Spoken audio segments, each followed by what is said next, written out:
Hello Chibisque. Today is the 29th of April 2020. So it's been quite a while since I recorded my last chapter of The Witches. We've done quite a bit of Animal Crossing in the middle of all of this. And actually, the last few days we've started doing phone calls, reading stories, and we're reading George's Marvellous Medicine. And that's been really nice. You've enjoyed it and laughed and had fun, and it's quite strange how the virus situation has enabled us to actually speak more, because normally I wouldn't be able to phone you in the middle of the day because I'd have work, but because of the virus I can find spare time for you. So yeah, it's been really nice, and I guess soon it's Okar's birthday, so you'll be looking forward to that. We got some stuff ordered. I think we ordered some Uno cards, and what else did we get? Peanut butter, and what was the other thing? Some shoes. And so hopefully you and Okar can have a nice birthday celebration of Okar's birthday, 43 this year, on the 1st of May. Okay, well, hope you're doing well. Hope when you watch this video the world is treating you nicely, and you and Okar are happy wherever you are at that point. Okay, alright, here we go. So the next chapter is called The Recipe. I hope you haven't forgotten that while all this was going on, I was still stuck behind the screen on my hands and knees with one eye glued to the crack. I don't know how long I had been there, but it seemed like forever. The worst part of it was that not being allowed to cough or make a sound, and knowing that if I did, I was as good as dead. And all the way through, I was living in constant terror that one of the witches in the back row was going to get a whiff of my presence through those special nose holes of hers. My only hope, as I saw it, was the fact that I hadn't washed for days. That and the never-ending excitement and clapping and shouting that was going on in the room. The witches were thinking of nothing except the Grand High Witch up there on the platform and her great plan for wiping out all the children of England. They certainly weren't sniffing around for a child in the room. In their wildest dreams, if witches have dreams, that would never have occurred to any of them. I kept still and prayed. The Grand High Witch's dreadful gloating song was over now, and the audience was clapping madly and shouting, "Brilliant! Sensational! Marvellous! You are a genius! Oh, brainy one!" It is a thrilling invention, this delayed action mouse maker. It's a winner, and the beauty of it is that the teachers will be the ones who bump off the stinking little children. It won't be us doing it. We shall never be caught. "Witches are never caught," snapped the Grand High Witch. "Attention now! I want everybody attention, for I am about to be telling you what you must do to prepare Formula 86 Delayed Action Mouse Maker." Suddenly there came a great gasp from the audience. This was followed by a hubbub of shrieking and yelling, and I saw many of the witches leaping to their feet and pointing at the platform and crying out, "Mice, mice, mice! She's done it to show us. The brainy one has turned 2 children into mice. There they are." I looked towards the platform. The mice were there, all right, 2 of them, running around near the Grand High Witch's skirts. But these were not field mice or house mice or wood mice or harvest mice. They were white mice. I recognized them immediately as being my own little William and Mary. "Mice!" shouted the audience. "Our leader has made us mice to appear out of nowhere. Get the mouse traps! Fetch the cheese!" I saw the Grand High Witch peering down at the floor and staring with obvious puzzlement at William and Mary. She bent lower to get a closer look. Then she straightened up and shouted, "Quiet!" The audience became silent and sat down. "These mice are nothing to do with me," she shouted. "These mice are pet mice. These mice are quite..."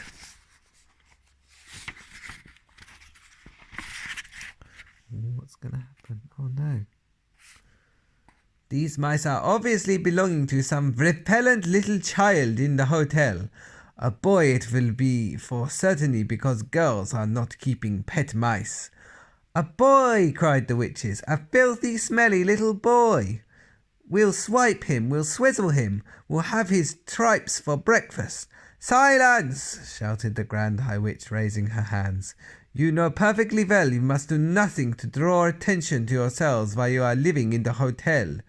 Let us by all means get rid of this evil-smelling little squirt, but we must do it as quietly as possible, for are we not all of the most respectable ladies in the Royal Society of the Prevention of Cruelty to Children?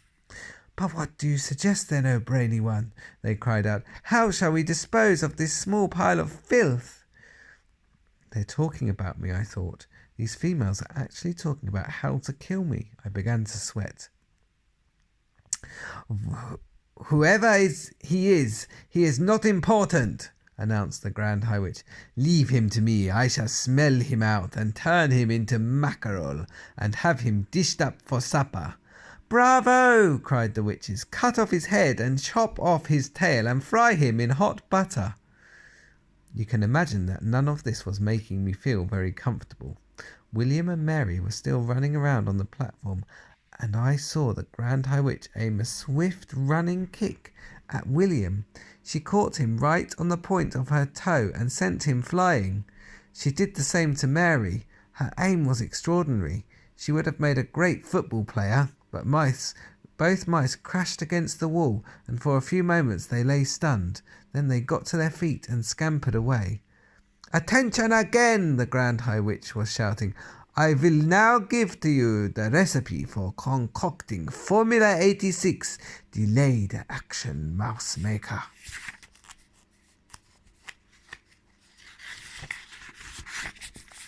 It's a little bit like George's Marvellous Medicine. Get out pencils and paper! Handbags were opened and all over the room, and notebooks were fished out. Give us the recipe, O brainy one, cried the audience impatiently. Tell us the secret. First, said the Grand High Witch, I had to find something that would cause the children to become very small very quickly. And what was that? Cried the audience. That part was simple, said the Grand High Witch. All you have to do if you are wishing to make a child very small is look at him through the wrong end of a telescope. She's a wonder, cried the audience. Who else would have thought of a thing like that? So you take the wrong end of a telescope, continued the Grand High Witch, and you boil it until it gets soft. How long does it take? They asked her. 21 hours of boiling, answered the Grand High Witch. And while this is going on, you take exactly 45 brown mice and you chop off their tails with a carving knife, and you fry the tails in the hair oil until they are nice and crisp. What do we do with all those mice who have had their tails chopped off? Asked the audience. You simmer them in frog juice for 1 hour, came the answer. But listen to me. So far I have only given you the easy part of the recipe. The really difficult problem is to put it in something that will have a genuine delayed action result.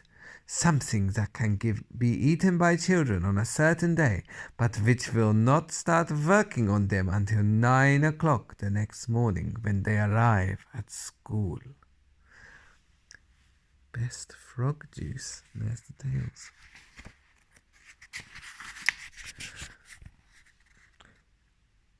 What did you come up with, O brainy one? They yet called out. Tell us the great secret.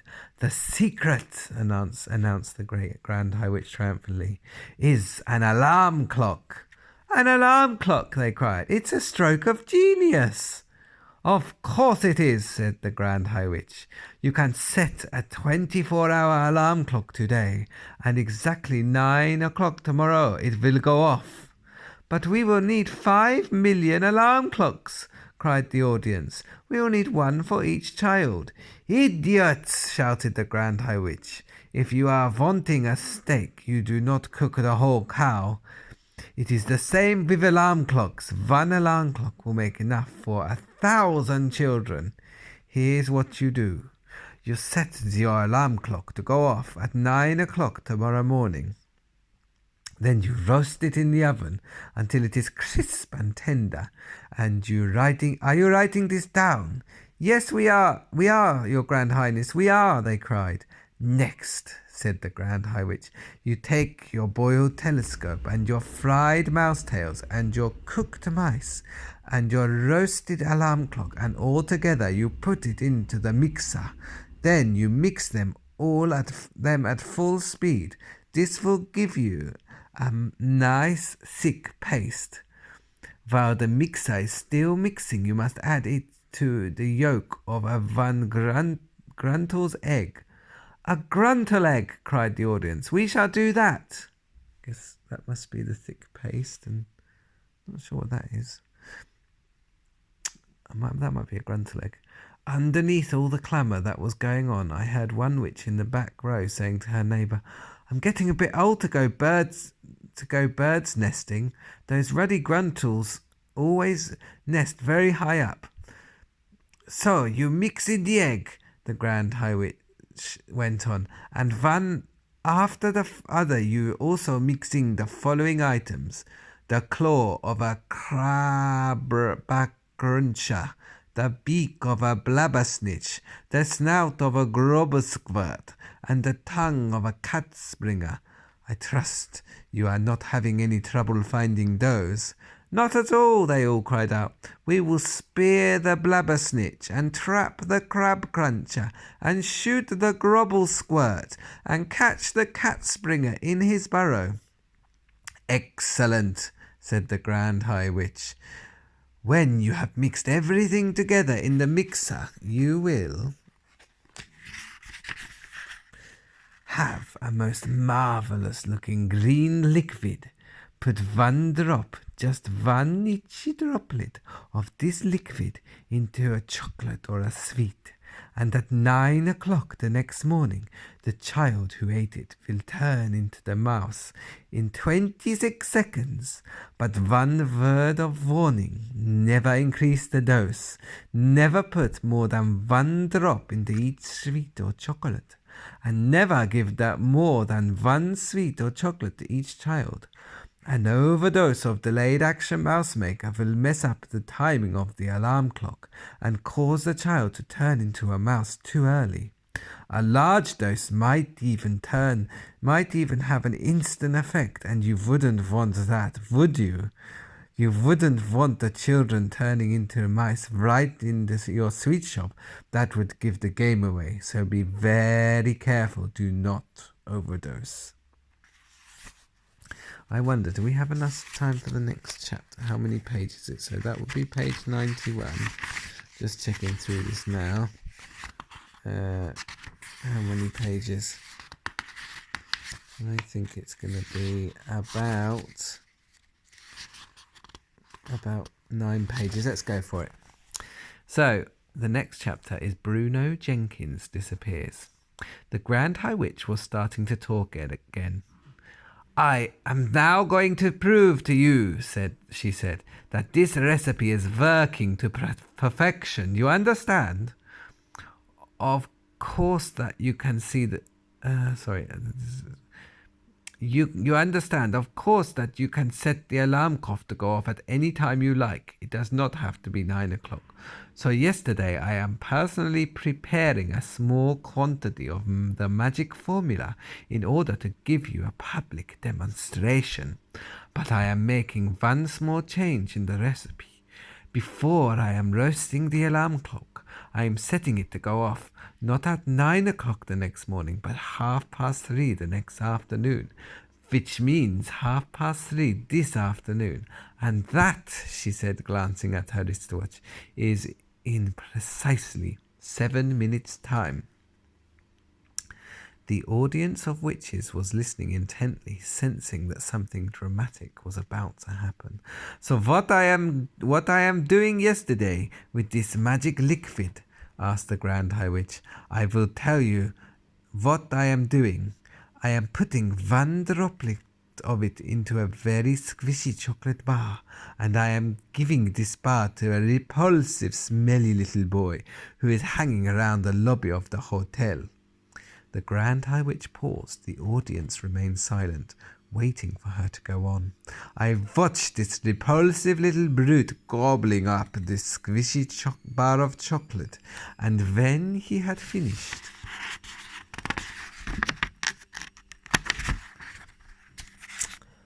I said to him, "Was that good?" He said, "Was great." So I said to him, "Would you like some more?" And he said, "Yes." So I said, "I will give you 6 more chocolate bars like this if you will meet me in the ballroom of this hotel at 3 tomorrow afternoon." "6 bars!" cried the greedy little swine. "I will be there. You bet I will be there." So the stage is set," shouted the Grand High Witch. "The proof of the pudding is about to begin. Do not forget that before I am roasting that alarm clock yesterday, I am setting it for 3:30 today. It is now," she glanced at her watch, "it is now exactly 25 minutes past 3, and the nasty little stinker who will be turning into a mouse in 5 minutes' time should at this very moment be standing outside the doors." And by gum, she was absolutely right. The boy, whoever he might be, was already rattling the door handle and banging on the doors with his fist. "Quick!" shouted the Grand High Witch. "Put on your wigs, put on your gloves, put on your shoes." There was a great rustle and bustle of putting on wigs and gloves and shoes, and I saw the Grand High Witch herself reach for her face mask and put it on over the revolting face of hers. It was astonishing how that mask transformed her. All of a sudden she became once again a rather pretty young lady. "Let me in!" came the boy's voice from behind the door. "Where are those chocolate bars you promised me? I'm here to collect. Dish them out." "He is not only smelly, he is also greedy," said the Grand High Witch. "Remove the chains from the door and let him come in." The extraordinary thing about the mask was that its lips moved quite naturally. When she spoke. You really couldn't see it was a mask at all. One of the witches leapt to her feet and unfastened the chains. She opened the 2 huge doors. Then I heard her saying, "Why, hello, little man. How lovely to see you. You have come for your chocolate bars, have you not? They are all ready for you. Do come in." A small boy wearing a white t-shirt and grey shorts and gym shoes entered the room. I recognized him at once. He was called Bruno Jenkins, and he was staying in the hotel with his parents. I didn't care for him. He was one of those boys who is always eating something whenever you meet him. Meet him in the hotel lobby and he's stuffing sponge cake into his mouth. Pass him in the corridor and he is fishing potato crisps out of a bag by the fistful. Catch sight of him in the hotel garden and he is waffling on a dairy milk bar and has 2 more sticking out of his trouser pockets. What's more, Bruno never stopped boasting about how his father made more money than my father and that they owned 3 cars. But worse than that, yesterday morning I had found him kneeling on the flagstones of the hotel terrace with a magnifying glass in his hands. There was a column of ants marching across one of the flagstones, and Bruno Jenkins was focusing the sun through the magnifying glass and roasting the ants one by one. If I skip to page 93, 94, now here we are. Like watching them burn, he said. "That's horrible." I cried, "Stop doing it." "Let's see you stop me," he said. At that point I had pushed him with all my might and he had crashed sideways onto the flagstones. His magnifying glass had splintered into many pieces and he leapt up shrieking, "My father is going to get you for this." Then he had run off, presumably to find his wealthy dad. That was the last time I had seen Bruno Jenkins until now. I doubted very much that he was about to be turned into a mouse, although I must confess that I was secretly hoping it might happen. Either way, I didn't envy him being up there in front of all those witches. "Darling boy," cooed the Grand High Witch from up on the platform, "I have your chocolates all ready for you. Do come up here first and say hello to all these lovely ladies." Her voice was quite different now. It was soft and gentle and absolutely dripping with syrup. Bruno was looking a bit bewildered, but he allowed himself to be led up to the platform where he stood beside the Grand High Witch and said, "Okay, where are my 6 bars of chocolate?" I saw the witch who had let him in quietly putting the chain back on the door handles. Bruno didn't notice this. He was too busy asking for his chocolate. "The time is 1 minute before 3:30, announced the Grand High Witch. "What the heck's going on?" Bruno asked. He wasn't frightened, but he wasn't looking exactly comfortable. Look, there he is. And there's one of the witch leading him in to see the Grand High Witch. "What is this?" he said. "Give me my chocolate." 30 seconds to go, cried the Grand High Witch, gripping Bruno by his arm. Bruno shook himself clear and stared at her. She stared back at him, smiling with the lips of her mask. Every witch in the audience was staring at Bruno. 20 seconds, cried the Grand High Witch. Oh no. "Gimme the chocolate," shouted Bruno, becoming suddenly suspicious. "Gimme the chocolate and let me out of here." 15 seconds, cried the Grand High Witch. "Will one of you crazy punks kindly tell me what all this is about?" shouted Bruno. 10 seconds, cried the Grand High Witch. 9, 8, 7, 6, 5, 4, 3, 2, 1, 0. We have ignition! I could have sworn I heard an alarm clock ringing. I saw Bruno jump. He jumped as though someone had stuck a hatpin deep into his bottom, and he yelled, "Ow!" He jumped so high that he landed on a small table up there on the stage, and he started hopping about on the top of the table, waving his arms and yelling his head off. Then suddenly he became silent. His whole body stiffened. "The alarm has gone off!" shrieked the Grand High Witch. "The mouse maker is beginning to work." She started hopping about on the platform and clapping her gloved hands together, and then she shouted, "This smelly brat, this filthy scum, this horrid little louse will very, very soon become a little, very lovely little mouse." Bruno was getting smaller by the second. I could see him shrinking. Now his clothes seemed to be disappearing, and brown fur was growing all over his body. Suddenly he had a tail, and then he had whiskers, and then he had 4 feet. It was all happening so quickly. It was a matter of seconds only. All at once he wasn't there anymore. Goodness. Boom. Boom. Oh no. Boom. Oh my. A small brown mouse was running around on the tabletop. "Bravo!" yelled the small audience. "She's done it! It works! It's fantastic! It's colossal! It's the greatest yet! You are a miracle, O brainy one!" They were all standing up and clapping and cheering, and the Grand High Witch produced a mouse trap from the folds of her dress and started to set it. "Oh no," I thought, "I don't want to see this. Bruno Jenkins may have been a bit of a stinker, but I'm dashed if I want to watch him having his head chopped off." "Where is he?" cried the Grand High Witch, searching the platform. "Where has that mouse got to?" She couldn't find him. Clever Bruno must have jumped off the table and scampered off into some corner or even down a small hole. Thank heavens for that.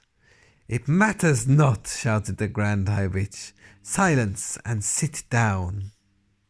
Oh my goodness. That is one scary potion. Poor old Bruno Jenkins. What do you think, Hugo? That is horrendous. It's a good thing I don't think witches are really real, but they're pretty scary if they were. Okay, well, I hope you enjoyed that part of the story. I'm really looking forward to reading to you again tomorrow. I hope from 8 p.m. your time we can do another half an hour of George's Marvellous Medicine. From memory, George's grandma has just come through the ceiling and I think George's parents are going to come home soon, and they're going to be rather surprised by George's marvelous medicine. Okay, well, I'll catch you again tomorrow. I love you lots, and speak soon. Bye bye.